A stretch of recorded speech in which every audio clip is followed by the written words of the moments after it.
Hello, welcome back to Real Degen Hours. I am Ash. I am Foxy. Hello. And this is, it's been like over a week since we recorded. Yeah, we've been busy editing. We've been busy editing. You'll probably notice the audio quality is much improved. We have two microphones now. We have two mics. Foxy has his own mic now, so anyone who was complaining during the entire playthrough of Adventures and or Assault and or StarFox 64 that you couldn't hear him, we've got that fixed, along with a bunch of other crap that I'm not going to talk about because I spent probably how many hours this morning? Too many. Yeah, too many hours getting the new setup to work and getting this game to work.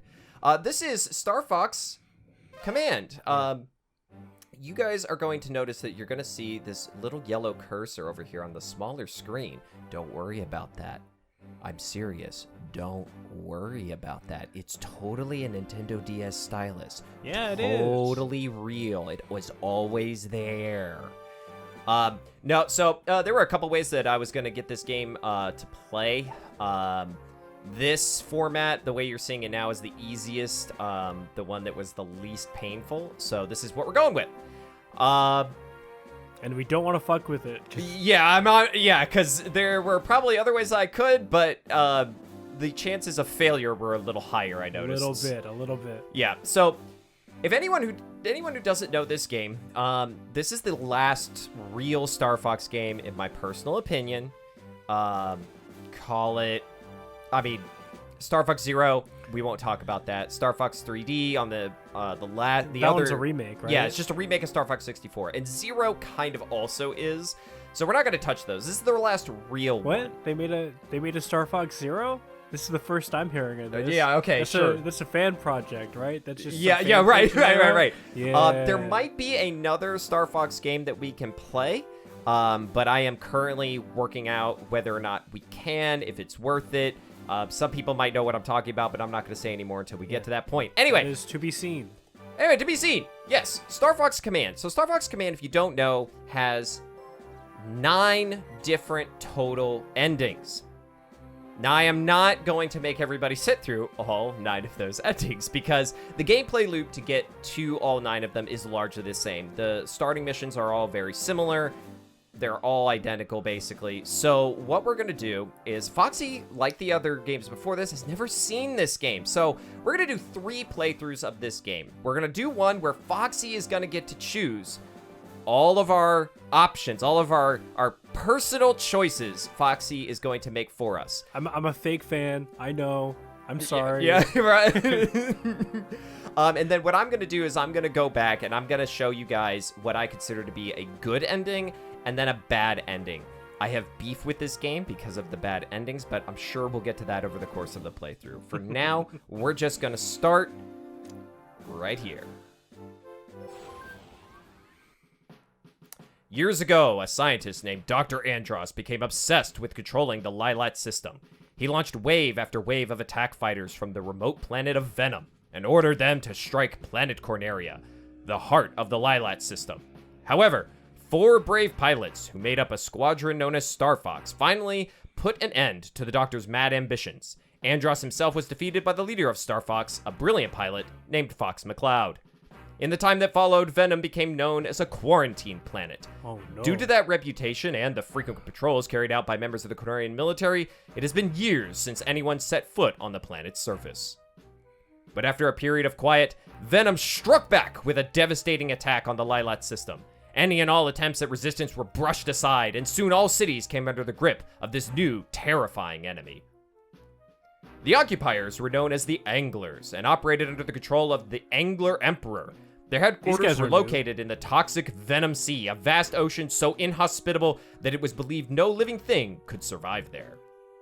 The members of StarFox, the heroic and famous squadron that had come to Lilat's aid in her hour of need, had disbanded. Each pilot was living a new life, and it would prove a difficult task to bring the former team members back together. Fox McCloud, the team's leader, was wandering the galaxy with his friend Rob, a navigation robot that he inherited after his father's passing. Fox used this time to tie up a few loose ends, and also ponder the course his life has taken.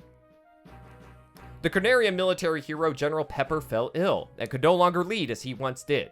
He recommended that Peppy Hare, StarFox team member and father figure to Fox, be promoted and given command of all Cornerian forces.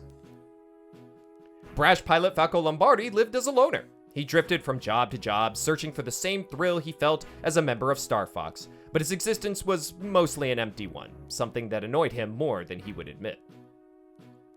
The technical brains behind the team and Fox's closest friend was the good-natured Slippy Toad. Slippy met and fell in love with a girl named Amanda and decided to leave the world of flying and start a new life with his beloved fiancée. Damn. Starwolf, the true rivals of StarFox, continued to be involved in dirty dealings. Their work soon caught the attention of the Cornerian military, who put a massive bounty on their heads. And finally, Crystal, the lone female of the group, she had fought beside Fox and fell in love with him, much against her better judgment and professional concern. Her love was returned, however, and the two promised to remain together always. But Fox was quite wary of the danger that haunted pilots in the elite StarFox squadron, and he eventually forced Crystal to leave the team. Heartbroken and ashamed, she fled from Fox and vanished soon after. No one knows what became of her. Now the past has come to haunt them all. Unwilling or unable to face his former team, Fox has chosen to take on the entire Angler Armada by himself. Can he do it? Will the team put aside their differences and reunite? All Lilat waits for the answers. The cities of Corneria are coming under attack. Angler forces are responsible. Those guys don't know when to give up. Rob, set a course for Corneria. Understood. How old is Fox in this game? Unclear. His age is never really firmly established. How long will it take to reach our destination? I am still processing that information, but it will be some time. Maybe he's like Ash Ketchum ever ages. I will now instruct you on engaging the Angler forces in combat. Yeah, blah, blah, blah, blah, blah. We know how to fight. We know how to play the game. Blah, blah, blah, blah, blah, blah, blah, blah, blah, blah, Bad blah. guys. This is not actually story shoot 'em. material. Go. Okay, you know what? I can just skip this. All right, we're just going to dive right in, because, Foxy, this is not a real choice that you get to make. Training is boring and for babies. Rob teaches you what the rudders and ailerons on your fucking R-Wing do. Yeah, basically. All right, the adventure begins. Let's do it. Welcome to Level We have 1. entered orbit around Corneria, awaiting your instructions. What's the situation down there? My sensors are picking up multiple enemy contacts. The Angler forces have total control of Are Corneria. those starfish ships? That's sick. Huh. Any other good news to throw my way? You will see a time display when you engage an enemy. Is this more tutorial crap? A time I played this display? game a ton to get it to the point where we could actually play it on recording. Angler forces. And I skipped so much of it, I forgot how much of this there was. Metal Gear. Alright, 60 guys? You gotta kill 60 guys? Okay, so the way that this game works is we're gonna find out is that the game is split into two sections. So we got this section. We kind of do like an RTS, like strategy style thing where you kind of maneuver Fox's ship around the map, engage enemies, and when you actually engage the enemies, that's when you actually get into the flying sections where you're actually going to kill stuff. Now, I promise I'm not doing a get as many missiles as possible so we can kill as many dudes as fast as possible run, but that is the efficient and fast way to beat this game. So, let's get started. We clear the fog. Is that, ooh, Fog of War. Yeah, Fog of War. Yeah. So then we just Yeah, drag and scribble that move him. We get this lock. Oh my god. Just so you all know, the size of that little screen that you see watching this video is just about as small as I have to work with while we're actually playing. Yeah, those DS screens, man, you really gotta squint. Yeah. And the way that we're playing it, I really do have to squint. All right, let's get into it. Just push you right into it, Jesus. Yep. All right. Yo, Superman 64 rings. You're gonna bring that up every time we. Every time there's a floating ring in Every time space, that I there's will a- always bring that up. All right. Even video games coming out this year still have them. Alright, and The more things change, the more they stay the same. This is true. I don't think we'll ever, as a species, be able to evolve past Superman 64 rings. That's sad. A little bit. You take what you can get, though. Okay, so I suppose that I should talk while we're playing the game. Ooh. What my big beef with this game is, aside from the 9 endings. Personally, I'm of the mind that the multiple endings are a way for them to never have... Okay, I think Nintendo legitimately hates that Crystal exists. You don't see her anything ever after this point. No, you really? don't. You just don't. Like, she's just gone from all mention of the franchise. The franchise... She's like an assist trophy in Brawl, and that's it. Yes. So I think that the ambiguity of the endings in this game basically allowed Nintendo to not have to... Like, pick a canon timeline. Yeah. Because let me tell you, there's some really dog shit... Kill those guys. There's some really dog shit endings in this game. There's some really good ones, too. But... All right. I am not upset about the way that this kicks off in terms of like, hey, Fox sent her away. Like, it's a good premise. Yeah, on principle, it's a great premise, right? It becomes the entire story of the game now becomes a redemption story for Fox McCloud, right? Right. But at that point, you need to make it like it has to be a redemption story. It's like that 10-year high school reunion anniversary thing where everyone's older, some of them are married, some of them have gone through college or through wars or whatever. Bit of a time skip going on. Like, that's not a bad thing. No, it absolutely is not, and I'm not saying it is. Again, the premise on its own makes a lot of sense, and it's an interesting part of Fox's character that you could explore. But the way that it's handled, like, I have to believe as a player that I believe that Fox would do that. Let's put it that way. Right. Right, that theoretically any of the choices that you make in this game are something that the character would do. Right? Well, ain't that the trick? Because there are choices that you make that Foxy is gonna make. They clearly would not make sense. No. Like, the choices that you make in the game, regardless of if it's Fox or any of the other characters, because you get to play as everybody. In the game, which is cool. Everybody's got unique ships. Everybody's got, unique abilities. But how do I put this? Missile. Sometimes they take control away from you, and the characters respond to your actions and what you do in ways that just don't make any sense. So it's like a choose-your-own-adventure book with a bunch of gotchas in there, is what you mean. Yeah, right? That honestly, There's ever one where, like, you have to choose right or left, and the left one has you get eaten by giant ants, and the right one has you, like, go to Mars or some shit. You ever read those books as a kid? No, I never did. I thought they were a bit cringe. They're a little cringe. There's no way to logic your way around them because all the choices are so random and non sequitur in terms of how they pan out. I'm guessing this game is a little bit similar. Yeah, because it's weird, because some of the choices that you'll go and you'll make, you're like, I'm making this choice because I'm trying to do the right thing in order to, even if you don't know what the endings are, right? You make the choices trying to reach a certain conclusion. Are there it's not like good choice, evil choice, right? Like games with morality systems. There's not one of those in here, right? No.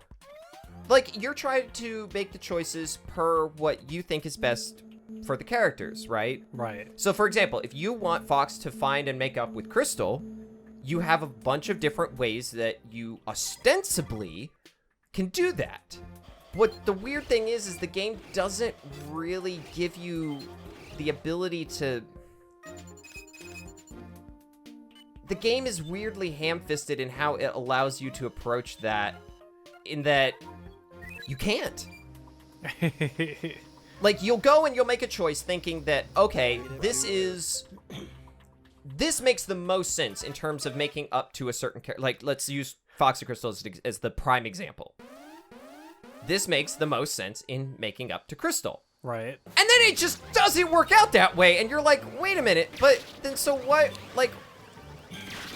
You're watching, like, Grey's Anatomy or, like, Days of Our Lives at that point, you know? It kind of feels like that.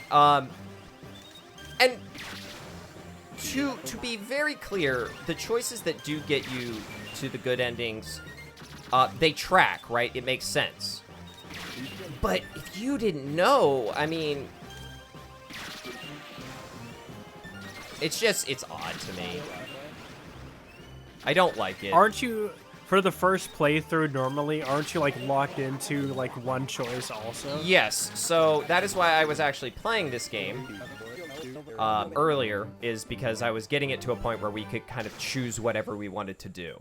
And so also at the end that we can go in and we can, like, look at every single ending, right? Want to be able to see every ending and get to experience that, but... I haven't really looked at the story, but I know there's, like, flowcharts around, like, oh, if you pick this and then that yes, one... I will be including in the description of all of these videos a flowchart that we're going to use to make sure that we get the right endings, because it is convoluted and difficult at best. You, audience member, you should follow along too. See if you can get the good ending. Oh, it's impossible. Like, it's. Ooh. Will you be amazed if I accidentally luck into a good it would ending? blow my freaking mind if we somehow got a good ending, because you just... There's like a 1 in 9 chance. A 2 in 9 well, no, chance. because that's the other thing. It's not a 1 in 9 chance. Oh, because there's so more many than different one choices. inflection point? Oh.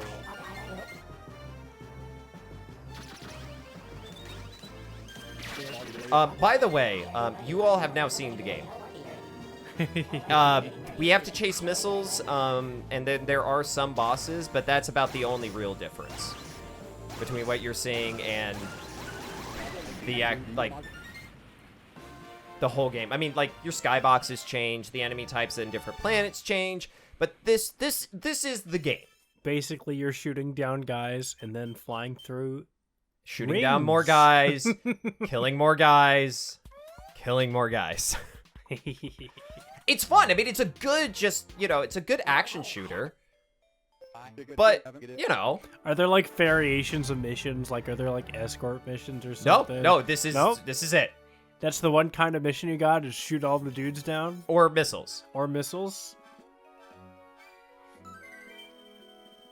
Yep, so that's the game. How long is a single run of the game to go from the start to an ending, do you think? Difficult for me to say, just because I know how to do it really, really fast. Right. But I'm not 100% sure.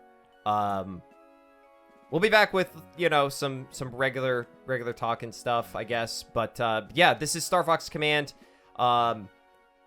Once we get to the endings and we start seeing endings, that's where I'll really unload, because the game itself is fun. The game, it's really fun. It's really... I'm guessing you have some emotional baggage tied to this game that's never been fully Correct. addressed. Correct. All right. Just the way it is. So yeah, we'll see you guys next time. This is StarFox Command. We're gonna be playing this for a little bit so that we can see some good endings, some bad endings, and whatever the hell Foxy manages to pick. That'll be fun. Yeah. All right. See you around. See ya. Peace.